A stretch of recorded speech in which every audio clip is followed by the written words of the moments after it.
Iron Man, Thor, Hulk, Μαύρη Χήρα, Captain America, Hawkeye. Η στρατιά των υπερηρώων συνασπίζεται για να σώσει τη γη. Στη δυναμική αλλά και χιουμοριστική περιπέτεια οι εκδικητές. Ειλικρινά, αν δεν έκαναν πλάκα μεταξύ τους αυτοί οι ανώμοιοι χαρακτήρες που προέρχονται από διαφορετικούς κόσμους, η ταινία δεν θα μπορούσε να λειτουργήσει.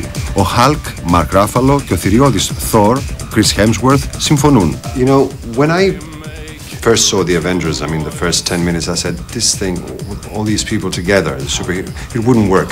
But when the Iron Man said Shakespeare in the Park to Thor, I just got it.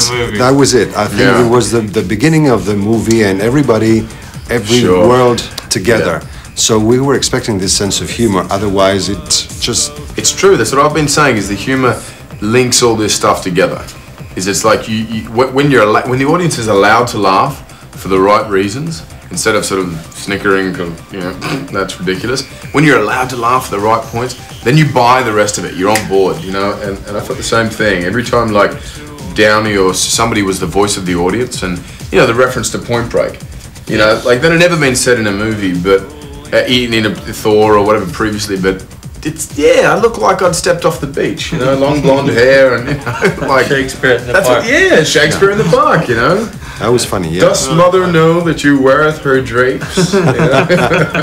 Ο Robert Downey Jr. εξηγεί γιατί ο εγωιστής Iron Man είχε αποκλειστεί ή μάλλον αυτοεξοριστεί από τη Συμμαχία της Δράσης, γνωστή και ως Ασπίδα, SHIELD. Well, Tony doesn't fit into the Avengers.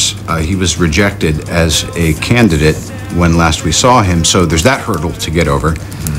He's never really been much of a joiner, and I think he still has some unresolved psychological issues. Meanwhile, always working on the suit, and we last saw it collapsed into a suitcase, and it's gone to another level. Well, he's a conscious human being, and you know, people can always get through to other people when there's that window of opportunity. And in this case, it's Pepper Potts initially, and then Cap and the crew later on against our formidable nemesis, Loki. Η Σκάλετ Γιοχάνσον ως Νατάσα Ρόμανοφ, γνωστή και ως Μαύρη Χήρα, ξεκινάει το φιλμ δίνοντας πολύ ξύλο. Άλλωστε είναι εκπαιδευμένη δολοφόνος.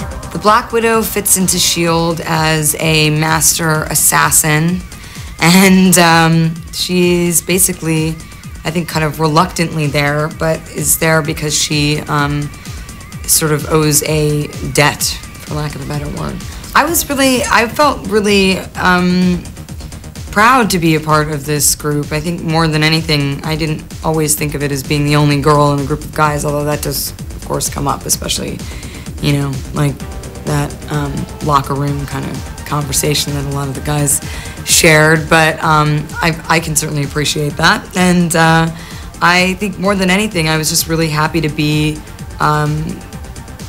part of a cast that was of such formidable actors and actors that I hugely admired for so long. And you know, I always wanted to work with each one of them individually, and then to be able to work with them all together was kind of always, I never even would have consider that a possibility, so. Ο Loki, τον οποίο ξέρουμε από τον Thor, είναι η εγκληματική φυσιογνωμία της ταινίας και ο Tom Hiddleston ανακαλεί τους κακούς του σινεμά που τον έχουν εμπνεύσει. Some of my favorites are Jack Nicholson as the Joker in Tim Burton's Batman, Alan Rickman as Hans Gruber in Die Hard, Jeremy Irons is a fantastic vocal performance in The Lion King. Κλασική ερώτηση που ταιριάζει στην ταινία. Αν είχαν τη δυνατότητα οι πρωταγωνιστές να έχουν κάποια υπερδύναμη, ποια θα διάλεγαν? What kind of superpowers did you dream of when you were kids? Aquaman. I wished I could breathe underwater. Really? Yeah, I just remember that. Aquaman is someone I really dug. I wish I could surf like Kelly Slater. It's not a superpower. I consider it a superpower. That's a superpower. 11 times world champion. Are you a big surfer? Yeah. That's cool. I don't want any superpowers. I'm happy with my skill set, I think. Because we both decided that superpowers can be taken away at any last minute. Yeah. And we're happy that we're both highly skilled. Yeah. Same here. Take the high skill set. I don't want to turn into the Hulk. That seems really painful. And plus and then when you shrink back down, you're naked, which I don't. Yeah, that's really and who weird. knows where you are, and you don't know what happened. It was like you're like blacked out, kind of. Exactly. No, I don't want that. Ο Mark Ruffalo είχε και αυτό στα θέματά του όταν ήταν μικρός, όπως και ο Hulk που υποδίεται, ενώ ο Hemsworth κάτι θυμίζει από το Thor. I had quite a temper, and up into my 20s, I was the definition of an angry young man. There's no doubt about it. What? Really? Yeah. And manifested in what ways? Well, if you came to my apartment in my 20s, you would see pictures and posters hanging in very odd places, covering fist holes through the walls. Wow, really? Yeah, that was that guy for a while there. You seem like a Buddhist monk now. You get the crap kicked out of you. You have either two ways to go that way. Either end up in a jail cell or mellow out. It was probably my, single-mindedness about things which could be constructive sometimes if it was the right thing, but most of the time it wasn't. It was just about the tunnel vision for certain things of what I wanted or needed, or and that was. That's a great trait. If it was on the right thing, yeah. But when it wasn't, it was like, pretty devastating at times.